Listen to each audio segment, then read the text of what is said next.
Nigeria, oh our Nigeria.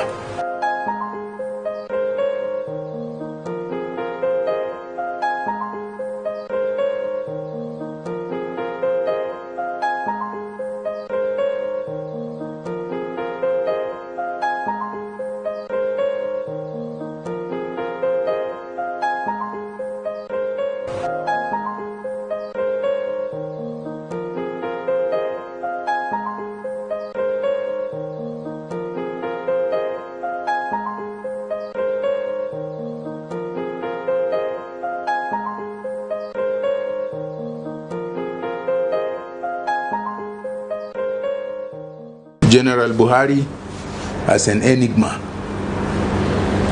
On Friday last week, former Vice President Atiku Abubakar, former House of Representatives Speaker and Sokoto State Governor Aminu Tambuwal, former Kaduna State Governor Nasir El-Rufai, former Benue State Governor Gabriel Suswa, former Governor of Imo State Achike Udenwa, and former Governor of Kaduna State Ahmed Mohamed Makarfi, alongside other political heavyweights, paid a visit to former President Muhammadu Buhari at his residence in Kaduna. It was ostensibly a social visit, and they were seen exchanging banter, having a tete-a-tete, and enjoying lunch, all for the photo ops, before going into a closed-door meeting where the main issue will be tabled. For as the Igbo adage says, a frog does not run in the daytime for nothing. It is either pursuing something or something is pursuing it. The opposition, led by the veteran political warhorse Atiku Abubakar, the Wazir in Adamawa, is in a make or break fight for its soul. Unlike former President Goodluck Jonathan, a political greenhorn with an amiable, easygoing demeanor, who vowed that his ambition was not worth the blood of a single Nigerian, Asiwaju Bola Ahmed Tinubu is a dyed-in-the-wool politician whose ambition must be achieved. His famous words, "Power is not served a la carte," that one must grab it, snatch it, and flee with it. And his Emilokan declaration in the ancient city of Abeokuta tell of a man who isn't ready to brook any nonsense in the power game.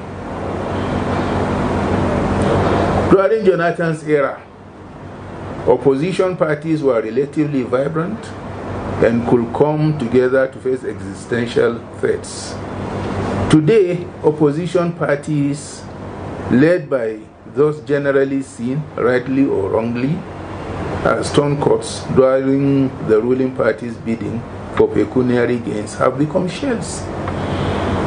While Jonathan was not proactive, allowing himself to be blindsided by those who wanted to end his reign and scuttle his party's dream of a 60-year rule, Tinubu can be said to be wary, thinking ahead, and stay on top of his game. To defeat someone who is politically conscious, with tentacles in almost all spheres of Nigeria's being, like Tinubu, is not going to be a tea party. Add to that the reality that most leaders of the opposition parties, in more ways than one, continue to enjoy privileges from the center. One can then say the Wazir in Adamawa and company have a lot of work ahead of them. From this, one can understand why they are quoting Buhari and want him to be on their side. Buhari has been touted to have 12 million votes in his kitty, and just half of those millions can sway any election outcome towards where they lean.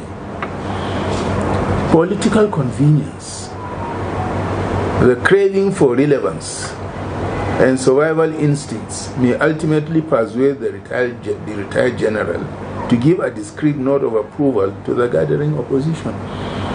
In reality, Some factors influence leaders' decisions, as they are invariably captives of those elements. The first component is the people close to the leader who have his ear and have positioned themselves to sometimes be his voice or image. These vital links to Buhari have been under fire since the assumption of office by the current president, with some key figures among them facing corruption charges. Those around the former president fear this will escalate when Tinubu returns in 2027. Some fear that even if Buhari is not directly indicted, his image will be solid. And so, the Operation Tinubu must be stopped begins. But like all people seeking power, they must find good reasons that resonate with the populace. And apparently there are plenty that they can play around with. In a normal situation, the average human being is never content with their situation, agitating for change, running after what they see as greener pastures. What more of us in an abnormal situation? Please spare us your truth. I want to appeal to the former president to allow Nigerians to rest, breathe, and face their challenges. Last week, he advised the All Progressives Congress governors to, according to him, accord importance to the welfare of the people, not themselves. He confided in them that he left office with the same physical assets he had before his presidency. But we all know, even looking at his way of dressing before he became president and after, you know that he has more clothes than before he became president. But then, such unsolicited statements may cast doubts in the minds of many right-thinking Nigerians. And some may lament that he should have left many other things in Nigeria the way he found them, not only his assets, despite his efforts, tame at best, in containing Boko Haram. But he may not fear such backlash because, as Senator Ndume is wont to say, he still has attack dogs that will bark. Yet, he says things, even some of his die-hard supporters will involuntarily rub their ears when they hear them. For instance, there were many times he said he had only 2 houses, one in Daura and the other in Kaduna. Then, at an APC caucus meeting in Katsina, he volunteered free of charge to his audience that, in quotes, after my 8 years as a civilian president, I have only 3 houses. Now they have become 3. 1 in Daura and 2 in Kaduna. Not 1 anymore. I have given 1 out for renting, where I get money for feeding. For God's sake, Buhari gets money to feed from the rent of 1 house in Kaduna. However, officially, all former presidents and heads of state in Nigeria are entitled to a monthly upkeep allowance of 350,000 naira, which totals 4.2 million naira annually.